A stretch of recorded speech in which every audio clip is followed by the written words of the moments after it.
So hello everyone, welcome back to my YouTube channel. आज हम discuss करने वाले हैं यूपी सी नेट एग्जाम की कंप्लीट इंफॉर्मेशन। सिलेबस पैटर्न, कैसा एग्जाम आता है, कैसे क्वेश्चंस आते हैं, क्या एलिजिबिलिटी क्राइटेरिया है, कौन इस एग्जाम को दे सकता है, कितनी फीस लगती है एप्लीकेशन फॉर्म में, ए टू जेड इंफॉर्मेशन आप लोगों को सिर्फ और सिर्फ इस सिंगल लेक्चर में पता चल जाएगी।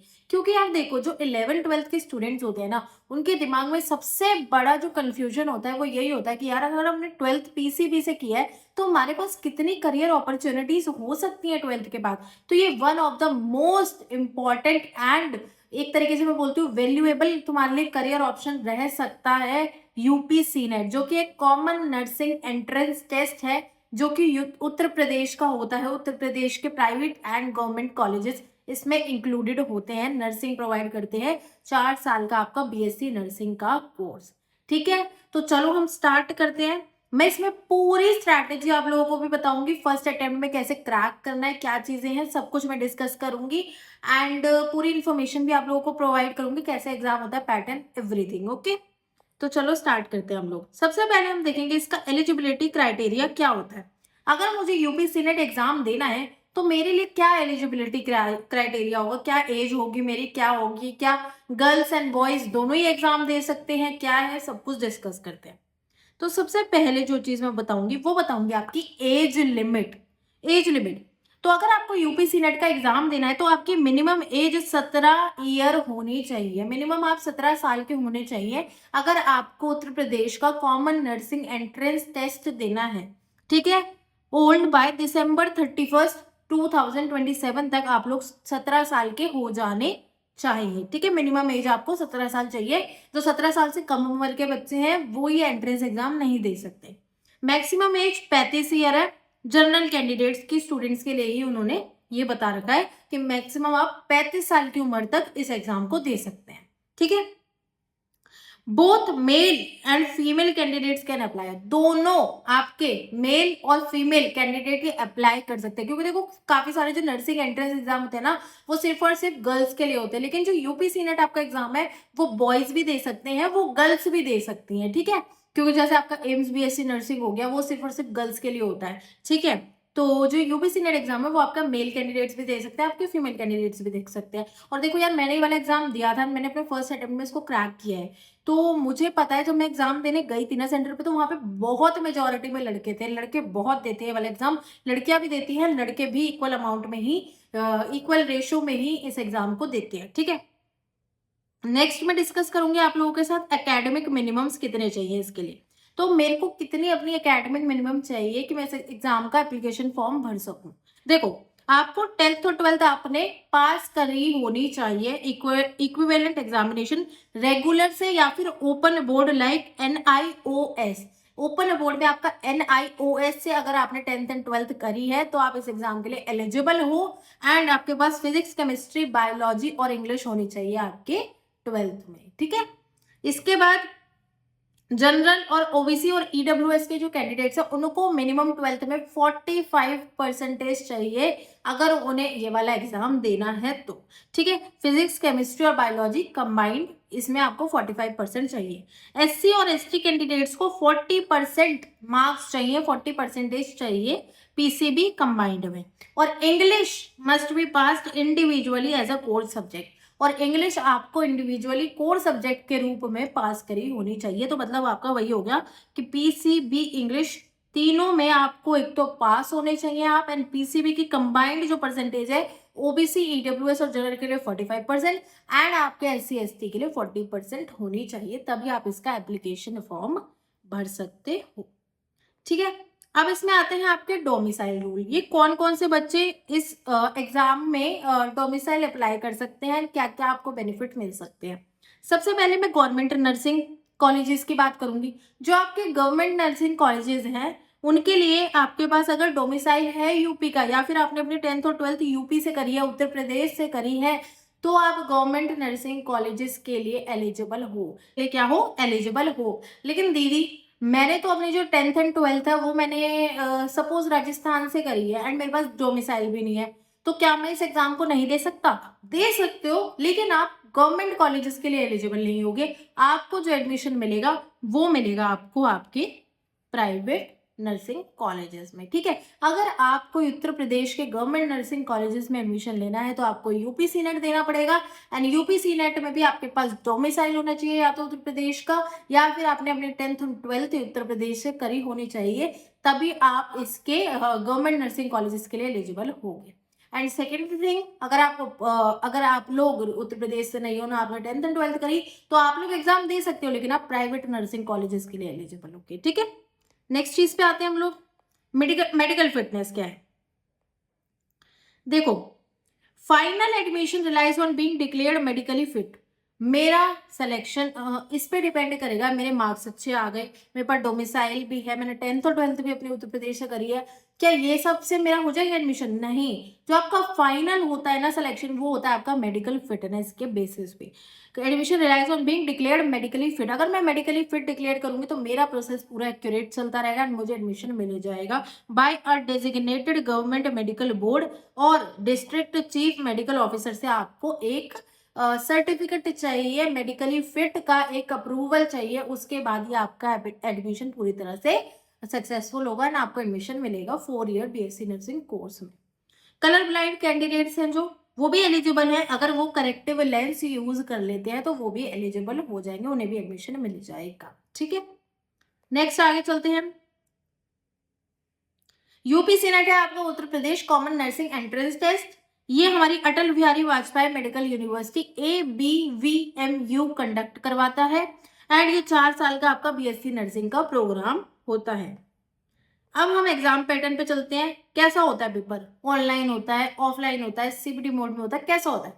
ये पेपर आपका कंडक्ट किया जाता है ऑफलाइन मोड में। ऑफलाइन मतलब पेन एंड पेपर मोड में, आपका जैसे नीट होता है वैसे यूपीसी नेट कंडक्ट किया जाता है, ठीक है। OMR मिलती है आपको, अपने रिस्पॉन्सेज उस पर देने होते हैं। 120 आपके पास मल्टीपल चॉइस क्वेश्चन मिलते हैं एंड 120 मार्क्स के ही होते हैं, मतलब हर क्वेश्चन का सिर्फ 1 नंबर होता है। अगर आपने आंसर किया तो आपको +1 मिल जाएगा, करेक्ट हो गया।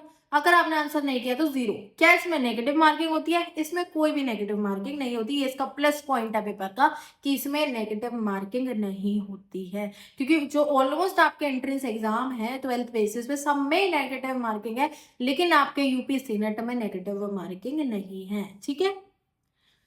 ड्यूरेशन कितनी होती है? 2 घंटे 20 मिनट का आपको टाइम मिलता है, जो कि मोर देन सफिशिएंट है, क्योंकि जब मैं पेपर दे रही थी तो काफ़ी बच्चों ने विद इन 1 आवर और 50 मिनट्स और 1 आवर 20 मिनट्स इतने में कंप्लीट कर लिया था। 140 मिनट्स मिलते हैं। Marking scheme +1 mark for each correct answer and no negative marking. Language both English और हिंदी में आपका पेपर प्रोवाइड किया जाता है। जब आप एप्लीकेशन फॉर्म भरोगे ना, तब आपको चॉइस मिल जाती है पेपर मोड सेलेक्ट करने की, कि लैंग्वेज आपको कौन सी लेनी है, इंग्लिश लेनी है, हिंदी लेनी है। अब हम सब्जेक्ट वाइज ब्रेकडाउन देखते हैं पेपर का। 5 सेक्शन आपको मिलेंगे, 20% ऑफ द टोटल स्कोर, मतलब कि हर सेक्शन आपका 24 क्वेश्चन होंगे हर सेक्शन में एंड 24 मार्क के होंगे, क्योंकि हर क्वेश्चन 1 नंबर का होता है, तो 24 क्वेश्चन 24 मार्क्स के आपके होंगे। सिलेबस क्या है? 11th-12th के एनसीईआरटी से आपका पेपर आता है। जैसे आपका नीट का पैटर्न है पेपर का, वैसा ही इसमें यूपीसी नेट में आपका पेपर आता है। 11th एंड 12th का आपका पूरा पेपर आता है। फिजिक्स में 11th-12th के एनसीईआरटी, केमिस्ट्री में 11th-12th के एनसीईआरटी, बायोलॉजी में 11th-12th के एनसीईआरटी। 2 सेक्शन और होते हैं, एक होता है आपका इंग्लिश एंड दूसरा होता है आपका नर्सिंग एप्टीट्यूड, जो कि आपका एक प्लस पॉइंट है। जिसको अगर फिजिक्स में प्रॉब्लम है, केमिस्ट्री में प्रॉब्लम है, तो वो अपने ये कोर सब्जेक्ट्स को भी स्ट्रॉन्ग करके एक अच्छा स्कोर मेंटेन कर सकता है, क्योंकि इसमें नेगेटिव मार्किंग भी नहीं होती। इंग्लिश में आपका reading comprehension, basic grammar, rules, सिनोनियम, antonym, error detection, sentence rearrangement, ये सभी पूछा जाता है। अगर आपको प्रिपरेशन करनी है तो आप मेरी प्लेलिस्ट में एमएनएस के लिए मैंने ये सारे लेक्चर कवर किए हैं एंड इवन इनसे भी ज़्यादा अच्छे और भी टॉपिक्स कवर किए हैं जो आपके पेपर में आ सकते हैं, तो आप प्लेलिस्ट से फ्री में एकदम देख सकते हो। एकदम डिटेल में हर चीज़ मैंने कवर कर रखी है, ठीक है।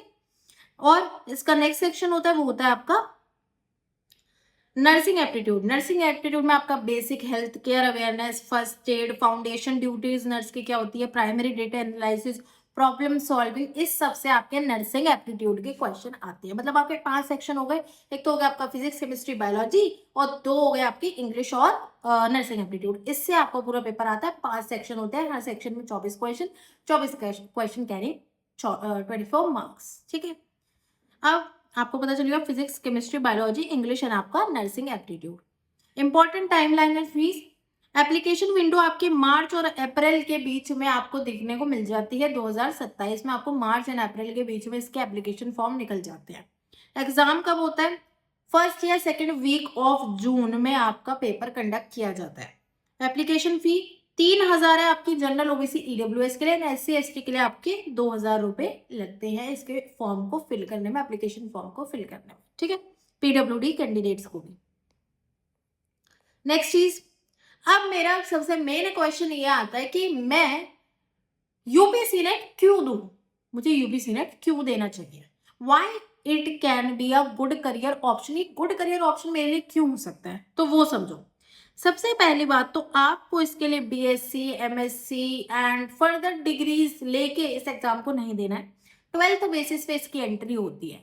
12th आपने कर ली, आप इसके फॉर्म भरिए, आप फॉर्म भरिए, आप पेपर दीजिए, अच्छे मार्क्स लाइए, सिलेक्शन लीजिए एंड नर्स की ट्रेनिंग शुरू कीजिए। तो सबसे प्लस पॉइंट है कि 12th लेवल पे एंट्री हो जाती है।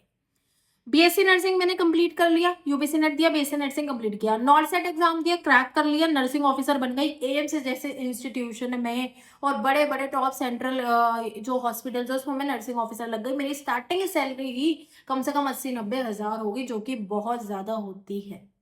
ठीक है, सिक्योर जॉब है, अच्छी सैलरी है, 4 साल का कोर्स है, सर्टिफाइड नर्स बन जाते हो, अब्रॉड में बहुत ज़्यादा अपॉर्चुनिटीज़ हैं। फाइनेंशियल स्टेबिलिटी, अगर किसी की फैमिली फाइनेंशियली अनस्टेबल है, नहीं इतने पैसे खर्च कर सकती, नहीं इतना टाइम दे सकते हो, तो ये एक बहुत अच्छा करियर ऑप्शन आप लोगों के लिए हो सकता है। नीट के लूप में जिसे नहीं फंसना कि भाई मैं पहले 2 साल दूं, नीट की तैयारी करूं, 1-1.5 लाख रुपए इंस्टीट्यूशन में लगाऊं, फिर पढ़ाई करूं, उसके बाद मेरा सिलेक्शन हो या ना हो, मैं लूप में फंसता जाऊं, मेरी वही उम्र फिर 25-26 साल हो जाएगी, निकल जाएगी, फिर पता नहीं चलेगा। ऐसी चीजों में जिसको नहीं फंसना ना, उसके लिए बेस्ट है।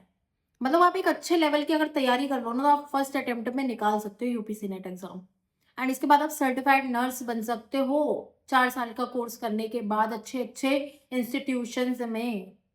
ठीक है, नेक्स्ट, आप मेरे चैनल को सब्सक्राइब कर लो। जो नेक्स्ट वीडियो मैं लेकर आऊंगी वो मैं प्रिपरेशन स्ट्रेटेजी पे लेके आऊंगी यूपीसी नेट की, कि कौन सी बुक्स को फॉलो करना है, कैसे तैयारी करनी है, जो टाइम अब बच गया है, कैसे अपनी तैयारी को स्ट्रॉन्ग करना है, क्या क्या टीचर्स जो पढ़ाते हैं उसमें फोकस करना है, बुक्स को reference, mock test, everything I am going to tell you in the next video. तो चैनल को सब्सक्राइब कर लो जो जो मेरे चैनल पे न्यू है, एंड कमेंट में मुझे बता के जरूर जाना कि आप लोग यूपीसी नेट का एग्जाम देना प्रेफर करोगे या नहीं करोगे। ठीक है, देखो यार, जो बच्चे ऐसे हैं जिनका ड्रीम ही एमबीबीएस है ना, मैं उनको बिल्कुल भी ये नहीं बोलूंगी कि फिर वो इस फील्ड में जाए, क्योंकि यार जब आपका ड्रीम है तो उसके लिए लड़ो। लेकिन ऐसे बच्चे बहुत होते हैं जिनको एक फाइनेंशियल स्टेबिलिटी चाहिए होती है, वो इतने पैसे खर्च नहीं कर सकते, इतना टाइम नहीं दे सकते, तो उनके लिए बहुत अच्छा करियर ऑप्शन है। आपको रिस्पेक्ट मिलती है, आपको पैसे अच्छे मिलते हैं, आपकी पढ़ाई अच्छे लेवल की होती है, आप गवर्नमेंट हॉस्पिटल में जहाँ लोग इतना ज़्यादा सफ़र करते हैं वहाँ पे एक अच्छे नर्स बन सकते हो, एक नर्सिंग ऑफिसर बन सकते हो। तो इसलिए मैं आपको बोलूँगी कि आप यूपीसी नेट के एग्जाम प्रेफर कर सकते हो। Thank you for watching this video. Next video में प्रिपरेशन स्ट्रैटेजी ज़रूर बताऊंगी, तो चैनल को सब्सक्राइब कर लेना।